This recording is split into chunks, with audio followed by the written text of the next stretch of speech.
एक औरत जानबूझकर गहरे गड्ढे में कूद गई, लेकिन अगले ही पल उसे अजीब सा एहसास हुआ। उसके सामने का गड्ढा मानो किसी विशाल जीव का पैरों का निशान लग रहा था। शियाओमी ने 2.5 साल तक ध्यान से खोजबीन की, लेकिन कोई और सुराग नहीं मिला। मगर इतना बड़ा पैरों का निशान आखिर किस डरावने जीव ने छोड़ा होगा? और अधिक सुराग पाने के लिए शियाओमी ने टीम बनाकर पास के किसानों से पूछताछ की।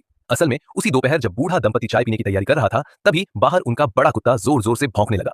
ये देखकर बूढ़े को लगा कि शायद कुत्ता पागल हो गया है, लेकिन अगली ही क्षण मेज पर रखे पानी के गिलास में लहरें उठी और फिर पूरा घर जोर जोर से हिलने लगा। शुरू में दोनों को लगा कि शायद पहाड़ धसक गया है। दंपति ने तहखाने में शरण ली और जब सब कुछ शांत हो गया तो उन्होंने दरवाजा खोला, लेकिन सामने का दृश्य देखकर वे दंग रह गए। उनका घर पूरी तरह से नया जैसा बन गया था। और भी डरावनी बात यह थी कि जमीन पर किसी विशालकाय जीव के पैरों के निशान छूट गए थे। राक्षस को ढूंढने के लिए शियाओमी ने अपने पिता लाओशान को बुलाया, क्योंकि वे युवावस्था में पुरातत्ववेत्ता रह चुके थे और उन्हें हमेशा विशाल जीवों के अस्तित्व पर विश्वास था। जल्द ही शियाओमी लाओशान को उस जगह ले आई जहां राक्षस गायब हुआ था।